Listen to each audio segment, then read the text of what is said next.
zvikanzi nai Saka kuroti nemudiki futi akutuka ife. agara anotondituka kanomwa duru uyu agara anotondituka ndinotukwa nemudiki ndokubva ati bvisai kutoisa kutonditeya kutoti ndibheuke nemota yangu ipapamba ndichitena ndikati papa nemwe muti wani waingopinda waingopinda shanzi muchioda zvekutonga pano muchioda zvekutonga panini amuna chenyu imi ndakubvunza futi kanenge kechitatu bvunzai kuti vana ava vamuri kutaura nezvavo ava ndevemukoma wenyu here kana kuti vana alright pamwe ndovamugweni vega imi makazouya mukagara navo kana kuti ndevenyu imimi vekuti mudzimai tinotoziva kuti anonhonga pamwiri oenda kumaternity odzoka tototi makorokoto akabata mwana because tiri kutaura kuti alright hazvina basa kuti mai vanogona vane zvavanenge vatikanganisira vatiresvera isusu kwedu chatinoziva ndechekuti mai nyange vakandiresvera ndinonyarara ndosimuka ndobva ndoenda handigone kuti ndinge ndinotaura kana ripi neripi ndichipindurana namai ndosaka ndiri kuramba ndichibvunza kuti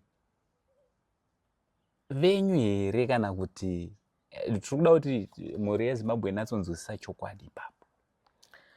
Vana vangu wekutakura 9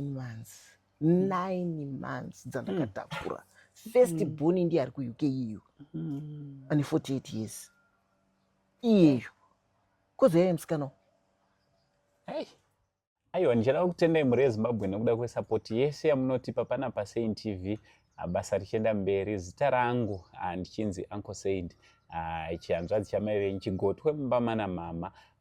Sekuziva kwenyu kuti isusu panapa paSaint TV tinobata nyaya dzakasiyana siyana, nyaya dzine chekuita neupenyu hwevanhu, nyaya dzinenge dzichitoraramika muupenyu hwevanhu. Saka nhasi tiri kunoko tiri muno muguta reHarare kwatauya kuti tizombogara pasi tikurukura namama avo vakatibata vakati aiwa ndine nyaya yandoda kuti ndinge ndinombotaurawo nemi inge iri inonzwikawo nemhuri yeZimbabwe pamwe ndingava neruyamuro nekuda kwematambudziko andiri kusangana nawo. Asi chekutanga kana uri kutiona paSaint TV uri kutiona paSaint TV paYouTube channel yeSaint TV, don't forget to subscribe, turn on your notification bell so that every time we upload a video you'll be notified. Also and tinofollow our Facebook page rakanzi Saint TV tichitaiwa page rikukura basa rangariende mberi.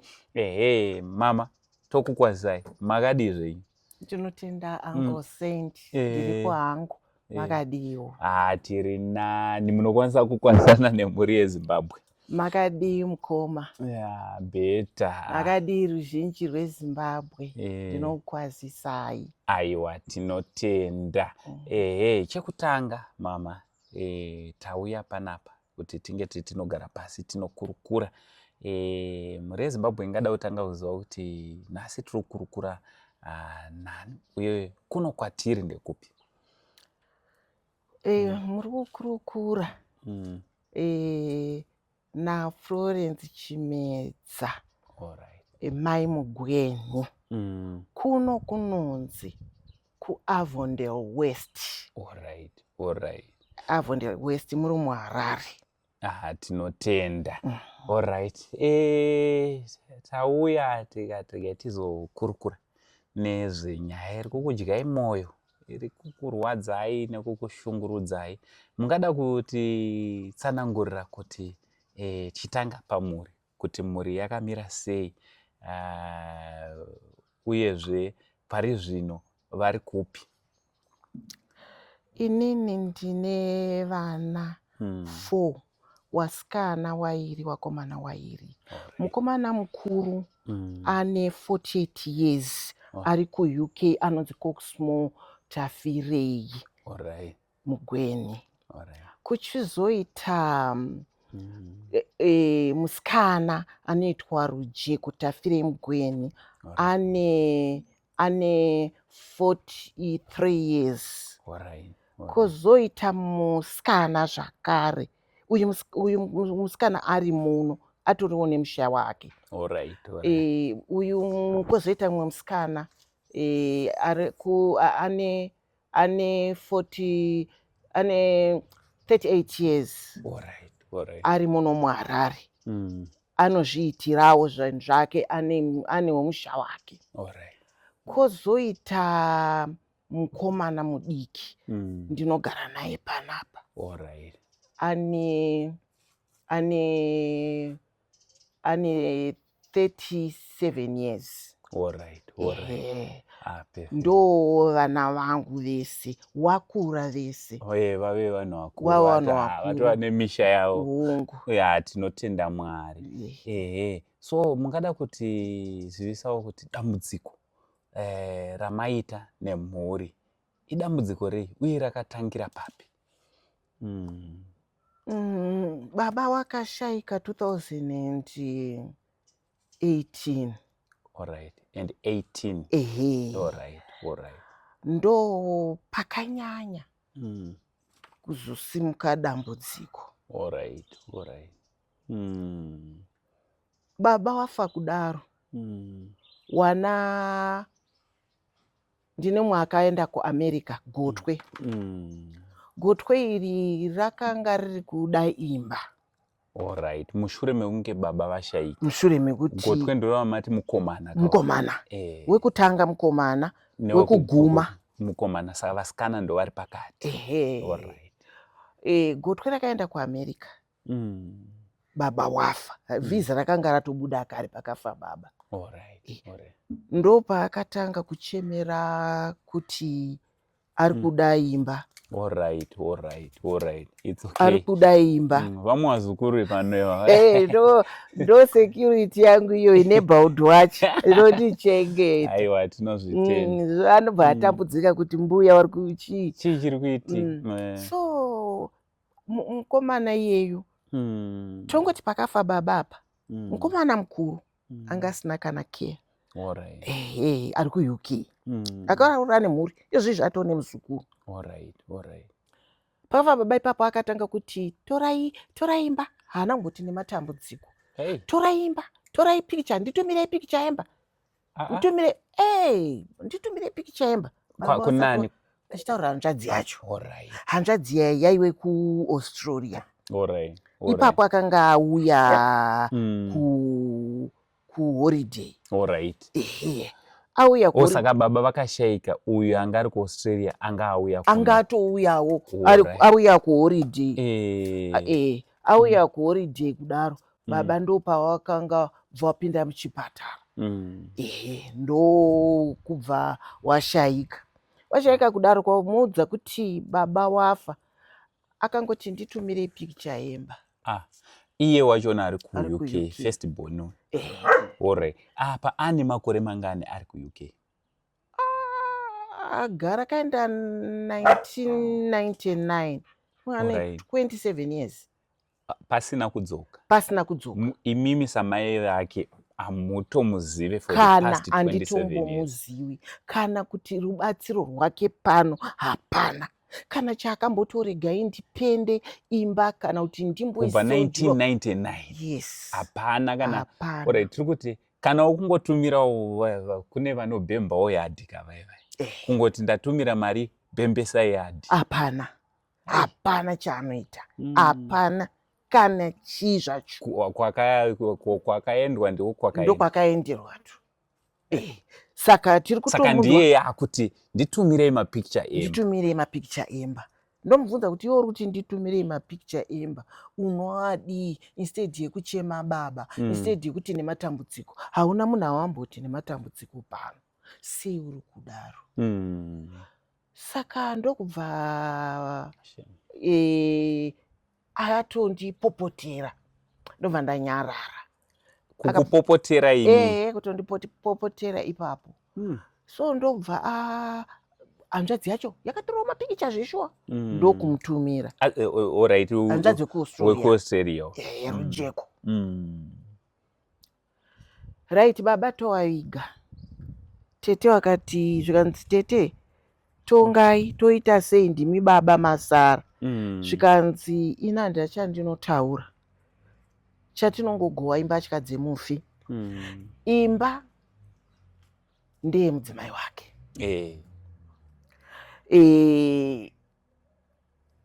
tete wakaenda vanhu vakaparara. Ndo pakasara vana waakuchida imba, but aida imba anga ari mukomana. Anga ari mukomana mudiki asati aenda kuAmerica. Akatombochema ati imba ndeyangu. Aitoda nekurara, aida kutoenda mubhedroom, kunorara mubhedroom. Ndo maakanga ada kugara rangu, bedroom rangu. Aida kutonogara imomo, ndiye room yaakanga akuda. Imimi modi mochibuda mubhedroom. Upinda. Ubaba akahutanga kare. Tobva ipapo mukomana akaenda. Saka akaramba ongoti nhai mashezi ababa, nhai mashezi, aifunga kuti mashezi mazvino. Mashezi ekumakambani avaitengawo mashezi. Mukomana angoti ndiri kudzoka. Ndakudzoka. Upi? Iye ari kuAmerica, aenda kuAmerica. Gotwe rwenyu. Shuwa akadzoka mukomana iye. Mufunga akangoita 6 months. Kubva adzoka. Hanzvadzi kudoti gara ikoko kani naiwe. Pano right zvopera. Takaenda kwaMaster. Nyaya yatonetsa zvekutoona kutoti yakuda kuti tichitoenda kumakotsi. KwaMaster spouse ikafa. Munoenda kwaMaster. Maenda kwaMaster. Munobvisa inonzi master's fee. Ndine dzimba 2 kwandakatanga kugara ndichiroorwa. Noti takazotenga ndaroorwa kuGreenview. Tine imwe imba iriko. Ndo musha wenyu wekutanga wamakatenga navamugweni vari vapenyu. Muchangowanana. Ndangoti hengu ndaane mwana nguvayo. Ndaane wekutanga. Grandview ndeya 1979. Ndo takazouya panapa takapauya takaitenga 83 muna October. Murungu aive pano vatamupa notice. Iye akakutengeserai wachona? No, aitorentawo. Muridzi wemba akanga ari kunze kwenyika. Aitorenda. Vatamupa 3 months notice. Tamupa 3 months notice kudaro. Ndo patakazouya isisu kogara after 3 months. Yanga 84 kutanga kwake. First born yangu iyo yakatangira grade 3 kunoku. Togara kudaro ndadzoka mumashure sore. Tagara uyu mwana adzoka. Akaramba ongoti ndiri kuda imba. Toenda kwaMaster. Tobva abva kwakagadzwa takavhotera umwe mwana wangu musikana anonzi Sera. Sera ari muno musikana. Ndiye mukuru here kana mudiki? Ndo mudiki pawasikana ndo third born. Mamuvhotera kuti ave executor. Kana kuti vamwe vanomuti executor, vamwe executor wacho ikana executor wacho. Ndo takafambisa basa zvakanaka. Apa imba iri kuGreenview yanga ine muroja. Muroja uyo tomuti tipewo mari. Baba wafa chitipa mari. Akuramba. Akuti imba ndeyangu, ndikuti imba takatanga kuisa muzukuru wedu. Ihama yemuzukuru wedu, mwana wehanzvadzi yababa wacho. Ndakazonzi namudhara chigarako, wangu afa muzukuru, iyoyo chigaramo. Akuramba kugara 4 years arimo. Tobva taenda kuRandboard kuti abve. Zvikanzi kuRandboard toendai kukoti. Akati imba ndeyangu. Tipe mapepa. Aiwa imba ndeyangu. Chabva taenda kubva ndatsvaga roya. Ndatsvaga roya kudaro. Tobva taenda kukoti. Ndakaita gore ndichifambira nyaya yacho. Tiine loya. Handina mwana akandibatsira. vese wakaramba. Ndikati But nhaka yavo kai yavari kuramba kubatsirana nemi kubhadhira magweta kuti nyaya ifambe zvakanaka. Havana kutomboda, havana kutombozviziva. Zvikanzi hatidi, aiwa tinotya, aiwa bva ndamira. Ndakamira semuridzi, bva ndangomira waimba yangu. Hapana akandibatsira. Ndaitora rendi yepano, ndakafa nenzara. Kwakuchina vanhu vashomo nekuti ndakasvika ndichigadzirisa cottage ishi. Pakafa baba, ndakabva ndaini ndatanga kugadzirisa papa nemuroja 1. Kubva ndagadzirisa mamwe marooms aya. Ndagadzirisa kudaro. Unozanga ari mabhondi. Yairema mari yachona. Kana kubatanidza raiva dambudziko. Ndokwandaiti iyoyo kwamaster. Ndichibatanidza ndichiisa kuroya. Gore ndakapedza gore January kusvika December. Hakuna kana umwe chete akati maichi pabasa ramuri kubata. Hapana akauya, hapana. Ndopakazoti taiwina nyaya. Anditi anzi mapepa haana, indina mapepa angu. Ndokubva arambirapo auda kuita appeal. Vatabhadhara messenger of court kuti abve. Imvati aiwa ndakubva. Akasiya paradza akatoba nemarata anga arimo mukati imomo. Madhoo akagwejura, imba yacho yanga yatodzotoremba. Mawindo ashattered. Saka taitora kudaro. Yakagara isina munhu, hapana aida, yanga yakashata. Tabva ndagadzirisa imba iyai. Ndapedza ndarwaka kuti iuye. Ndagadzirisa imba iya. Ndakutora futi mari yekuno. Ndakuendesa kuGreenview kugadzirisa kuti ipinde. Ndokubva yapinda munhu. Uyu mukomana ari kuzviona akati waane mari nhaye. Saka uyu mukomana aingotaura. Anga ari ega akamira. Saka ndopakazoti musikana uyu kuAustralia nguva yeCovid wakauya. Alright. Anditi wakauya nenyaya yeCovid. Ifuti mwana wake anga grade 7. Ndikati bva waona mwana wako uyu kuti aone kuerenga. Inini ari kudheerera. Ndogara naye pano. Murume wake anga nemurume wake chichena akanga afa. Akafa achiri kuku. Akafa futi iye angosvika. Akatouya, akasvikira pano. Murume wacho akatouya, akatoti chiendei kumba. Asi murume wacho ndiye akanomutora. Vandambonoona mwana namai. Kwakubva murume wacho azofa akauya pano. Aigara kwairi Nzuku. Auya pano kudaro. Aiwachira apa. Musitting umo anga akaisa zviro, bhutsu, chichi muri jangi. Zvinhu zvake zvaangabva nazvo. Zvikuwandisa. Agara akazvinhu zvake, mbatya dzake dzaanga ainadzo. Kubvira nekubvira zvese manga muinazvo pano. Instead kuti aise muspare make akuisa musitting. Ndobva ndati naye mwanangu, ko ningirikini uri kuisa zvino umu. Hamusi kuita kani semusitting. Maiwe akatanga kundituka. Akandifonyonya, haana chaasina kuregera kundituka. Iye rujeko. Wenumber 2. Ndokubva andiri kumbura kubvunza ipapa. Ava vana ava muri kutaura. Vana vemunin'ina wenyu here kana sisi venyu, kana kuti venyu imimi kuti ndimi makatakura pamiri muchinopona? 9 months dzangu dzandakatakura. 9 months dzangu dzandakatakura. Wana wangu iwawo.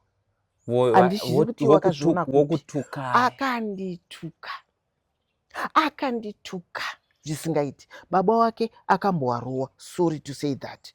But baba wacho zvawo akawarowa musoro. Wakanga wari kumurambidza, anga ari kuda kubuda neshamwari dzake. Vamurowa. Zvanzi manyanya baba. Ndobva adzorerawo. Kubva awarowa musoro. Murume wake manje achirwara aiwe pafoni zvikanzi kutaura negirlfriend airwara nemwoyo achirwara nemwoyo kudaro achitadza kufema akamurowa akatoenda kwairens polisi ndobva atsvaga mota bva atiza bva auya handiti murume wacho ndobva andifonera zvanzi mwana wako ari ivhu kudai so mwana wako ari ivhu andirowa akazodaidzwa nemapurisa adaro so hanzvadzi ndopayakati gari amai munhu uyu ajaira kurowa handiti mukurwara chenjererai akutokutyirai kuti nemiwo iye mukomana mudiki kana akamborova baba akarowa wake murume mai watova padambudziko ndopa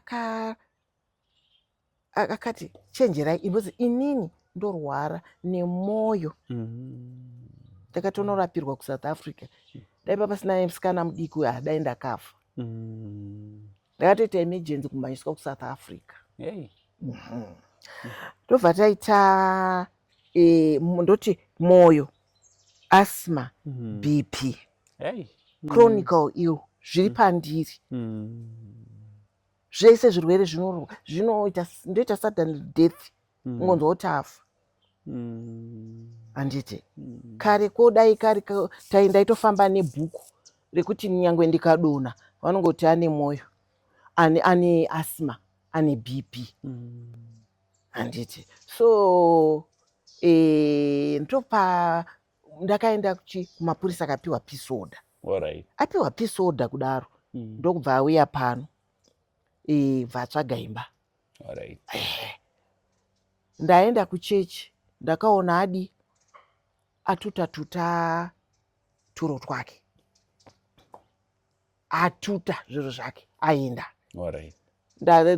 mwana aenda ndione haana kundioneka asi takangozviona mamhanyiro aita kuti something wrong ndopaakazonditumira samoni rekuti ndinoda mari yababa wangu ipi manje apa dzimba dzandakagadzirisa dzandakaisa maroja akudawo mari inotorwa kumaloja apa anoshanda ane mabasa mairi adzoka kudaro anoshanda basa rakanaka ane mari dzake musikana iyeyo iye zvino izvi ane makombi kana asi 5 anofamba nemota yake saka chaanoda panapa kwamuri chii kana ari munhu ane mariwo dzake ari kuzviitira zveupenyu hwake apa ishaisano nekuda kundikaurisa kunzi ndamupa peace order yekundituka kwaandiita mhosva yave papeace order mandienderei kumapurisa kubva mundaenda kukoti vandapiwa peace order magistrate akamubvunza kuti ndimai wako chaiwo iwawa unoziva kuti kune ngozi first time kuona magistrate achitaura kuti unoziva kuti kune ngozi here unoita ngozi yamai wako mutuka mai wako kudaro because akanga akatorekodwa takatopireya rekodini yacho koti yese yakashamisika ndimai vako kana neno ndichiritori nawo mubvunzewo chaizvo wekutoti zveshuwa here kana kuti mwana vana vangu asi zvavanoita vanenge vatorwa ndakavashupikira vanai wavo kuti wakure vave zvava ipapo kana ari kuuk akaenda kuuk ndini ndakataura nemurungu wepapa yeushamwari yangu kuti awane basa kuti azoenda kuuk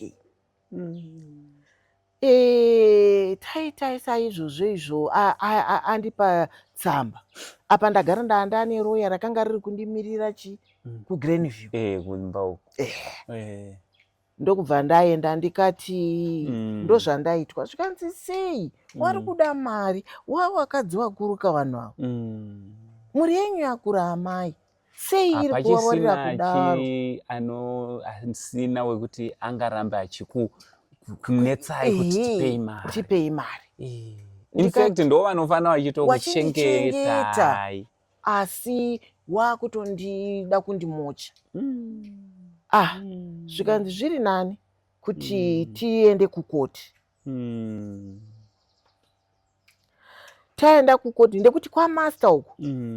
Master akati inini ndoitwa child share. Ndakazvishayirwawo takashaya kuti ndoitwa child share sei. Alright.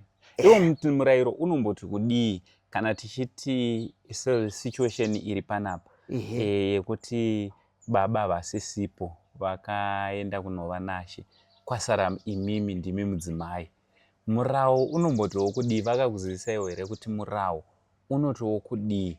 Of course tiri kutarisa kuti mune vana venyu vana vamuinawo.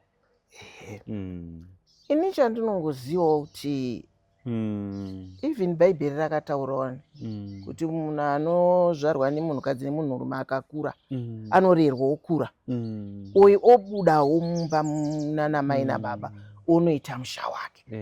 Handiti muchiberekana muchikura zvichidaro munotanga zvenyu. So ndozvatoziva kuti vana vakakura vanobuda.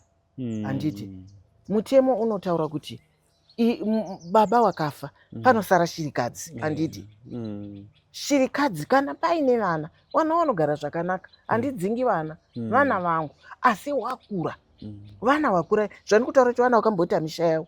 Handiti ende vanotori nezvinhu zvavo zvokuti vane dzimba dzavo. Vatori nedzimba dzavo, vatori nemari dzavo.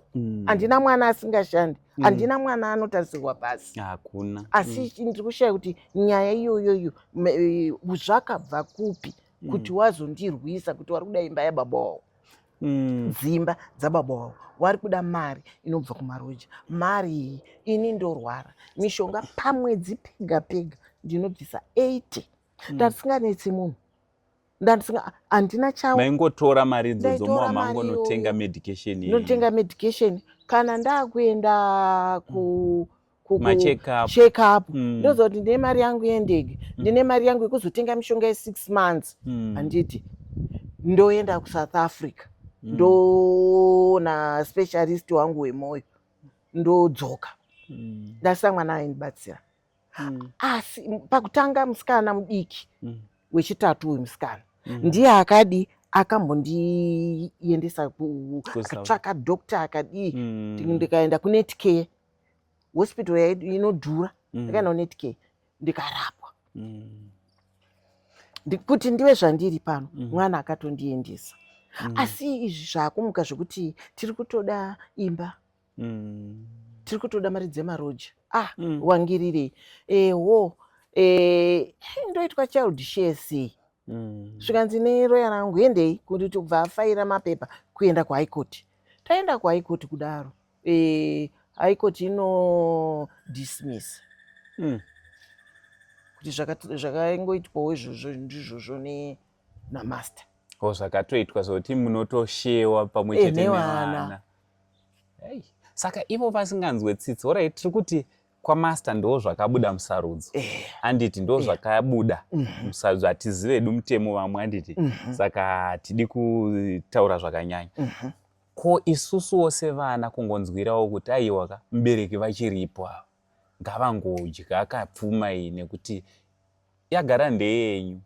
Ndimi makaishanda kana muchitaura kuti zoni dzimba dzakavakwa vese ava vari vadiki. Hapana kana takatouya panapa vari vadiki panapa. Mumwe wacho anga tori negore iye rujeko iyeyo. Mumwe akuita grade 3. Saka tiri kuti hapana kana pavakauya ipapo havana kuuya kana nechipikiri. Havana kana chakakazoita baba wafa hawana. Uye andogara naye mukomana mudiki kana bepa chairo anongi. Haana chaanoita kana kumboona achidzurira haiti. Handina akandibatsira pano. Saka tabva ikoko kuHigh Court. Right. Zvikanzi nyaya yacho tatoihwina. Imba ndeyedu. Saka zvimwe zvese hazvisina basa wangowane focus yemba iyoyi. NekuGranville wauda mari. Imba zvairi yedu takutodzinga mai. wakatofambira. Saka apa vese vari 4 here kana kuti musikana mudiki uyu wechi number 3. Aiwa, haamo panyaya idzodzo. Weku-UK uyu ane 27 years uyu asingauyi pano. Asipo uyu. Neye musikana uyu mutedzani ane mari dzake uyu. Nemukomana uyu nerugotwe rwamuinaro. Andinaro. Ane mota iri papo. Ane mari dzake. Anozviitira zvinhu zvake. Zvikanzi tinoda kutobvisa angari executor wavo, tatoda kumubvisa nekuti hatina zvatiri kuita pamba ipapa apa. Hatina kana hatikwanisi kumuaprocha kuti tiri kuda mari, tiri kuda chii. Kubva waenda kwamaster, kubva wachuza wawo.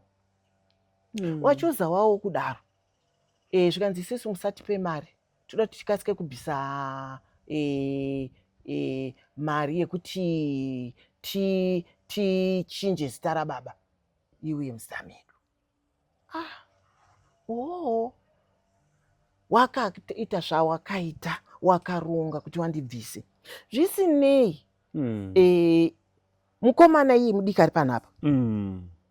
Ameno nemukomana ari ku-UK waitaudzana hanzi kuma-3 eiye kusvika kuedze here ndikuti mukona imwe imba iri yembuti. Tangodaro so yakanaya. Mukadzi iyeyo akafonera ikoko kwa executor munyowanuku. Zvikanzi tichauya. Mvura iye yakanaya nguva iyeyi. Zvinhu zvake anga neproperty zvikanayiwa. Akashaya respond. Ndokubva adi abuda. Immediately bva abuda. Saka mukomana iyeyo akanga kuchallenge panapa. Munombotiziva kuti ndiri yani pano? Munombotiziva kuti ndiri yani? Tabva tadi inini mumwe musi sori nda kudzoka mumashure mbicha. Pane mucoconut wandakadyara apo. Pakabva ndanga ndakaisa mwe murara. Kubva ndatenga mucoconut kubva ndauyisa ipapo. Akandituka. Mudiki akandituka. Zvikanzi nai. Saka kuroti nemudiki futa akutuka ife. Agara anotondituka kanomwa duru. Agara anotondituka. Ndinotukwa nemudiki. Ndokubva ati bvisai kutoisa kutonditeya. Kuti ndibheuke nemota yangu ipapa ndichitena. Ndikati papa nemwe muti wani. Waingopinda. Zvikanzi muchikuda zvekutonga pano. Muchikuda zvekutonga panini. Amuna chenyu. Imi ndakubvunza futi kanenge kechitatu. Bvunzai. Kuti vana ava vamuri kutaura nezvavo ndeve mukoma venyu here kana kuti vana alright pamwe ndovamugweni vega imi makazouya mukagara navo, kana kuti ndevenyu imimi vekuti mudzimai tinotoziva kuti anonhonga pamwiri oenda kumaternity odzoka tototi makorokoto akabata mwana. Because tiri kutaura kuti alright hazvina basa kuti mai vanogona vane zvavanenge vatikanganisira vatiresvera. Isusu kwedu chatinoziva ndechekuti mai nyange vakandiresvera ndinonyarara ndosimuka ndobva ndoenda. Handigone kuti ndinge ndinotaura kana ripi neripi ndichipindurana namai. Ndosaka ndiri kuramba ndichibvunza kuti venyu here kana kuti tiri kuda kuti mhuri yeZimbabwe inatsonzwisisa chokwadi ipapo. Vana vangu wekutakura 9 months. 9 months dzandakatakura. First born ndiye ari ku-UK iyo. Ane 48 years. Iyeyo. Koza yeye musikana. Koza wese ndine wana 4 wandakatakura mimba. Sezvinoitawo ndichitonze makorokoto. Vana vangu. Mwana wangu. Saka apa patiriwo zvinezvi ndepekuti imimi hamuna access yekuti munge muri munowana mari yemaproperties avo. Handina chandiri kuwana. Ndokubva ndati inini kuna iye mukomana ari panapa. Ndikati nhai iwe gare ndiri kudawozve inini ndinorwara ndiri kudawo December adarika ndandisina chinhu. Wakatanga muna December. Muri kuona panapa zvapakaita sango kudai. Pakatomboita sango rehuswa. Hapana care.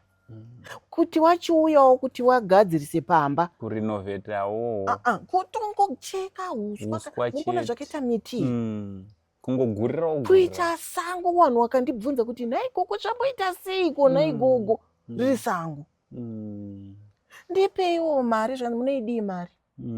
Munoziva dzimba dzedu dzinodhura kudziti zvakangofanana nemota. Mota inodhura kuti ifambe parodhi inotoda kumaintenance right. Sipo yekuti ndicleane mumba ndandina maid akatoenda muna December. Zvikanzi munoidii mari. Ndikati munoziva kuti ndorwara nemwoyo, ndorwara neasima, ndorwara neBP. Mari yacho munoti ndinoiwanepi? Handiti ndakagadzirisa dzimba idzi kuti ndiwane pension yangu ipapa ndikakuudzai vakandivharisa pension yababa. Pane mapepa aida kusainwa aida hama dzavo. Vati kune hama dzavo rambai. Wakauya pamba apa wakati certificate yei tikusainire certificate yei. Next time ukaona anything musatifonere, musatitaudze. Abva pano uyu musikana akabva avhara kumwe kuvhara musati mai watore pension. Zvinotombondirwadza kuti mwana wangu mukadzi wababa ero. Zvimwe zvinhu zvaanondiitira mwanasikana akabereka anonzwa nyoka kurwadza. Kutiwo mangwana ko ndikazonzwaro newangu wandakabereka. My God. Saka handina anko, handina sendi randikupiwa pano. Ndakaramba ndikati chindipawo phone number yekupi yekwamuri kuendesa kwacho kwaexecutor wenyu. Zvanzi munoidii? Kuroti hamuna access futi ikoko. Mangogara manje pa. Ndangogara handina. Hapana. Zvekutiwo Mwari akanga akandifemerawo gore rakapera ndakaita chibage 1.5 bag. Ndaandisi kuchigaisa pesa apa pandachigaisa muna December. Ndochandiri kudya. Kuroti kana chikafu chiri kutoni. Handina chikafu. Handina mushonga. Ndoda kuenda kwadhokota, handina mari. Hakuna help iri kuuya. Hakuna. Ndinoda magirazi. Ndakanyorerwa magirazi. Handina mari yemagirazi. Ndikakuudzai handigoni kumira 15 minutes. Ndakamborwara nemakumbo zvokuti ndikagara pasi ndaitosumudzwa. Ndio waitondibatirana kuti ndisumudze. Ndakamborwara nemakumbo.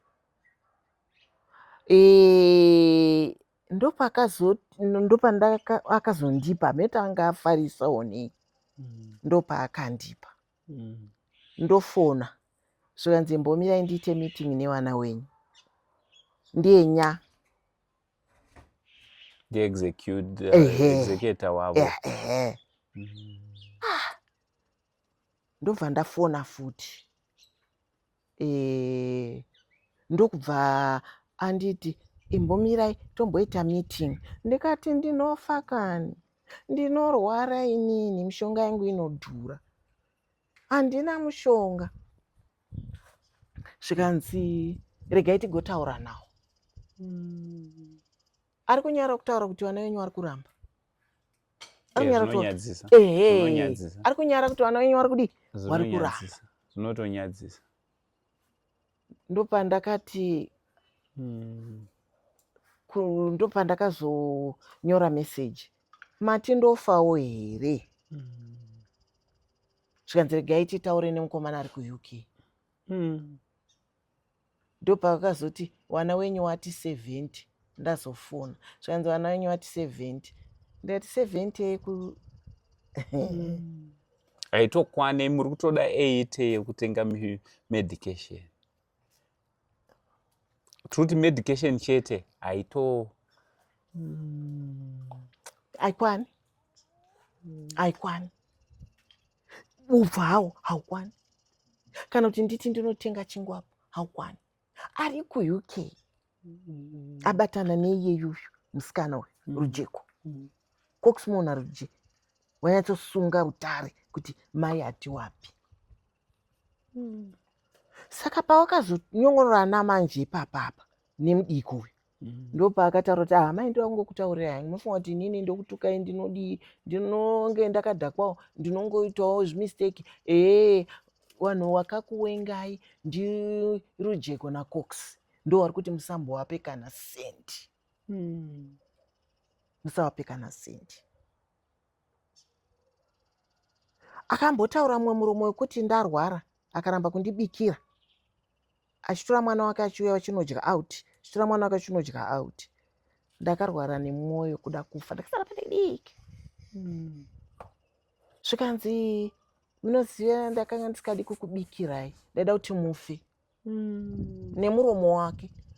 Saka daka ratanga, hondo yatanga ipo paya panapa. Saka chigumbu chiri mumwoyo. Akanditukira ipo panapa achiwacha muswa ndakamutsura iwoyo.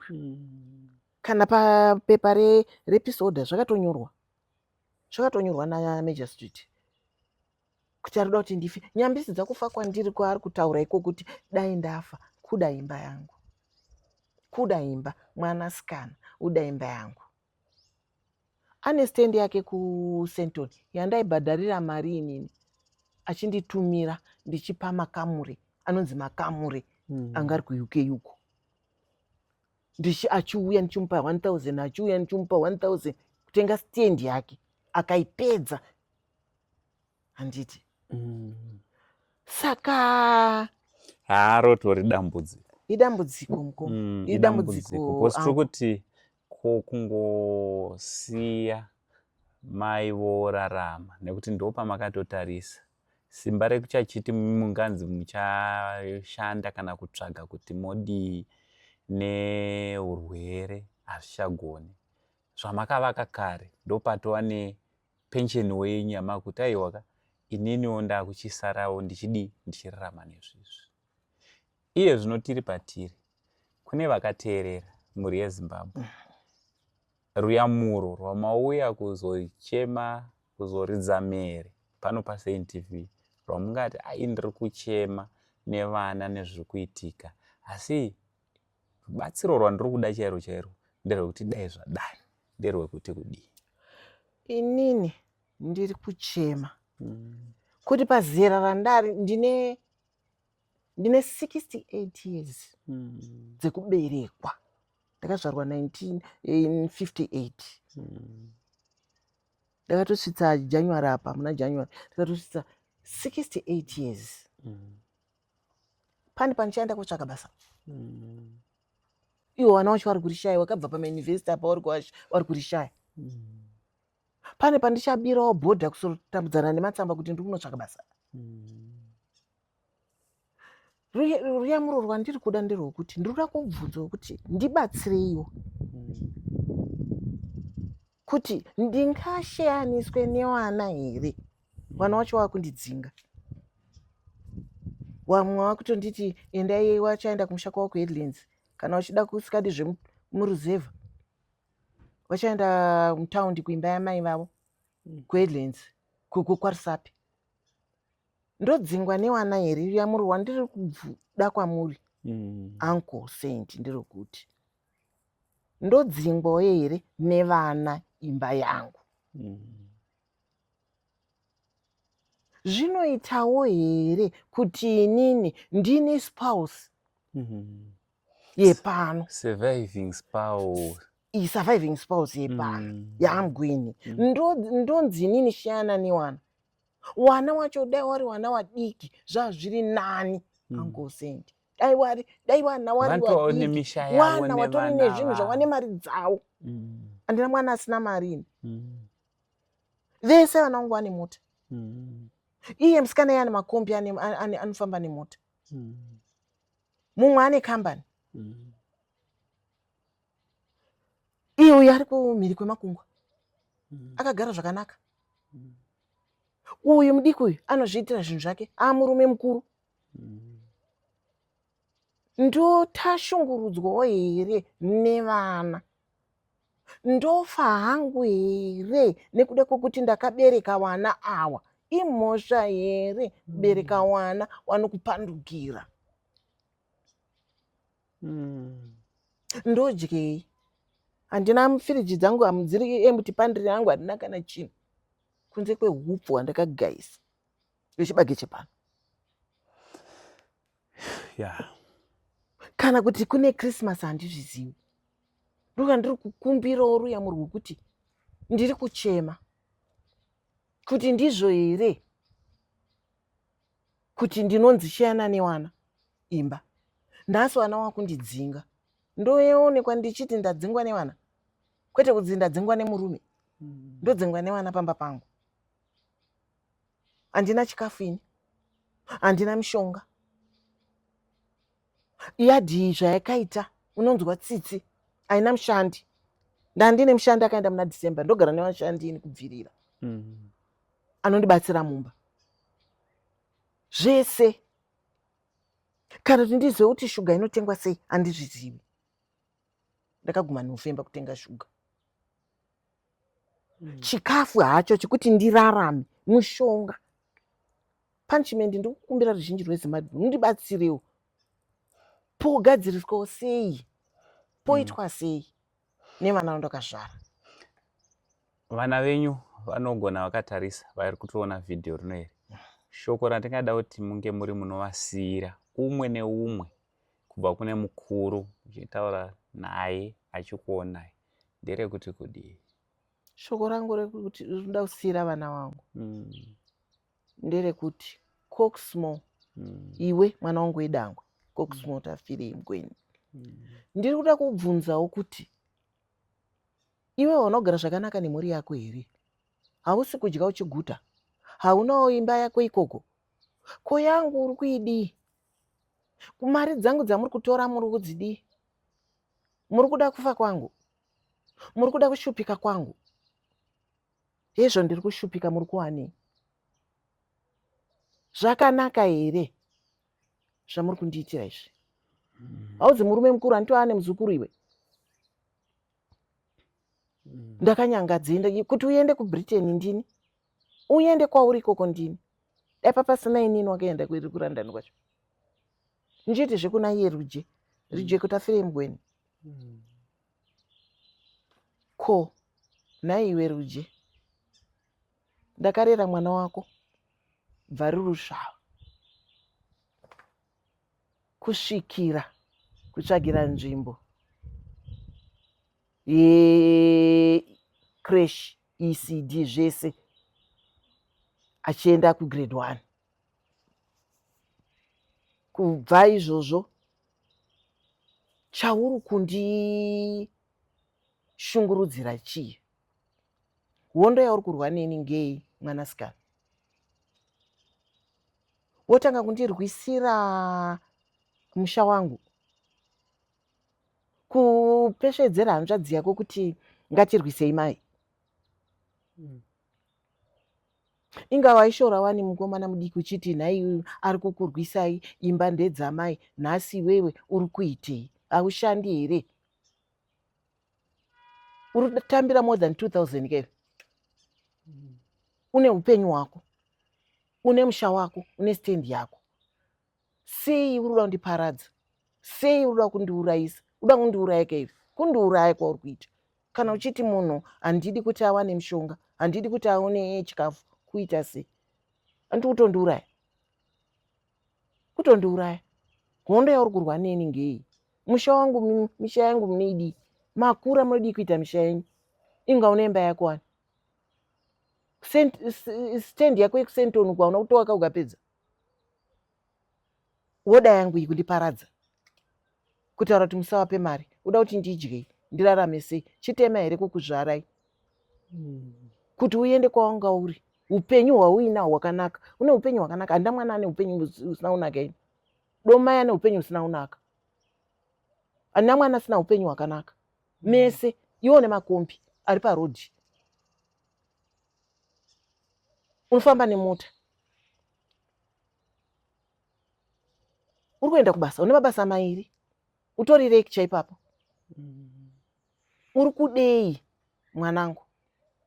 Hondo yauri kurwa neni kusvika pakudaro ngei? Ndoendazve kuna ari kundirwisa, ari kumashure meuyu musikana uyu. haanini zvepano. Koya Gari, naiwe Gari, ko inga wakura wawani, wakura mwanangu, ko kuitawo musha wako woitawo mhuri yako. Wana wanobva kupi nekupi, wanosiya misha yana mai wavo, uchiona mwana achiroja panapa. Wana wangani waroja pano? Wana wangani? Wamwe wanouya vari kuzvikoro kusvika wane mabasa vari pano, wachiroora vari pano. Izvi tine munyowani auya akachata musi weSatadhe, haana kusiya musha wamai wake nababa wake. Ko iwewe chauri kurwa chii? Une mota iri papa, une mota, unowana mari, haushupiki. Chauri kundirwisira ini mai wako chii? Ko imba yangu muri kuidii? Munodii kuita upenyu hwenyu? Kupi? Nyika ipi? Vanhu vese vari kushama kuti ndimi vana venyu here? Vana venyu here? Kuti munondidaro wana wangu wekubereka, kuti mai ngawafi, mai ngawafi. Imba yangu ndo yamunoya muchikorekta mari imimi, muchitora kuti ndife. Munorwisa mai wenyu. Ndiana makanzwa achimborwisa mai? Inga mai vanonzi wane ngozi, inga mai vanonzi havatukwe. Ko hondo yamuri kurwa neni ngei? Kufurirana muri vatatu kuti toda kuti wafe? Mutofurirana kuti ndife. Munhu kana iye zvino, kana munhu asingadyi, asingadyi, asingawani mishonga, handiti kufa, handiti kundiuraya. Inga munhu akapara mhosva akauraya munhu, unomuona kwana parirenyatwa uko ane cheni dzemumakumbo nedzemumaoko, akagaidwa nepfuti, asi ari kunorapiswa. Inga ari kupiwa chikafu wani. Ko inini hondo yenyu ndiye inini ngei? Chamuri kundirwisira? Kurwisira mai venyu. Nyika ipi? Nyika ipi inoti baba kana wafa mwana anoti ndimba ndeyangu? Baba kana wafa hanzi urayai mai nenzara. Ndo chichemo changu chandiri kuti muri kundiitireiko? Chitema here kukuzvarai nhai imi wana ivi? Ucha ungaona kana wana wamai kana nyangwe ndiranga chinzi ndiri step mother. Step mother inobatwa kudaro? Nga mudai muri kuibata kudaro step mother imi? Mungaibata kudaro imimi? Wana wangu wokutakura naini manzi ndimi munondidaro imimi? Kundiomesera kudaro mandirwadzisa mufunge henyu nyangwe ndozofa. Nekuti mukutondiuraya, mukutondiuraya wanangu. Saka izvi ndinoda kutaura ruzhinji rweZimbabwe kuti wana wangu vari kundiuraya. Inyasha kutoponawo kutorarama. Munyatsoziva kuti mai wangu hawakwanisi kumira kwenguva yakareba, wane makumbo, wanoda mushandi. Moti mushandi wacho unomudii? Wanoda mishonga, mishonga yacho munoidii? Wanoda kudya, kudya kwacho munokudii? Hondo yacho yakanyanyodaro ngei? Chamuri kuda kwandiri chii? Imba yangu matadzawo kuita dzimba dzenyu? Munofunga kuti nyika yese dai taiti akura anoramba ari pamai, akura dai Harare yakatekeshera kune uko, dai Zimbabwe ine yakatekeshera kune kuko? Handiti makurawo. Ani munobudawo nyangwe baba wafa, munongogarawo muchiziva kuti tina mai vedu. Munhu akuda kuroora wobuda woenda, aroorwa wobuda woenda. Ko chamuri kuitira izvozvo chii? Aiwa, ndofunga kwavari vanzwa. Mhuri yeZimbabwe ndofunga muri kungozvinzwira nemiwo vana vagogo mugweni vari panapa. Ndofunga manzwa message kubva kuna mama. Mushure meunge vatibata takurukura kwemasvondo, tichingokurukura nezvenyaya iyi, takazoti regai tiuye panapa tizogara pasi tinge tichinzwawo kuchema kwamai, kuti mai vanyanyoshungurudzika nezvipi zvinova izvo zvavabuditsa pachena. Saka takudzoka kwamuri. Nyaya dzakadai kana dzichiuya, isusu tinoita vatete, asi tinoziva kuti kana imimi semhuri yeZimbabwe muripo, munokwanisa kubatsirana nagogo namama kuti vange vari vanobatsirika nenyaya iripo pakati pavo nevana vavo. Mama, tinokutendai nenguva yamatipa yekukurukura. Neniwo ndinotenda anko nekuya kwamaita kuita kuti ruzhinji runzwewo kuti ndizvo here zvinoitwa nevana. Ndokodzero dzacho here dzavari kuita idzodzo. Handichazivi kuti pamwe ikodzero dzavo dzekundidzinga paumba panapa nekundinyima chikafu. Maita henyu anko. Aiwa, tinotenda. Ndinokutendai nekunzwisisa kwenyu nekuuya nekundibatsira. Aiwa, tinotenda mhuri yeZimbabwe ichamira nemi panguva dzakadai. Mhuri yeZimbabwe vachaonawo kuti voyamura seiwo. Isu takasununguka kunge tiri tinokurukura. Mati zvakakusunungukira kuti tivape zvakare phone number. Kune vamwe vanogona kuti vada kutokufonirai vakurukure nemi. Unotogona kuwapa, ndowapa. Alright, mokwanisa Munowapa, kuwapa. aiwa munowapa henyu. Tovapa. Saka munowapa namba ndo henyu. dzakutaisa pascreen apo. Dzagogo Mugweni, dzamama Mugweni. Munokwanisa kukurukura movapawo mashoko kana kuvapawo ruyamuro rwamungagone kunge muri munovapa. Kana kutibata zvakare panhamba dzedu dzeSaint TV. Mwari kudenga achitiitira zvakanaka. Aiwa, maita basa. Regai tikusiyei. Maita Uncle Saint. Thank you so much. Maita chaizvo ndinokutendai. Tinotenda. Zita rangu ndichinzi Uncle Saint, the only Zimbabwean uncle got kwembama na mama. For now, tichiti, it's much love and God bless you all.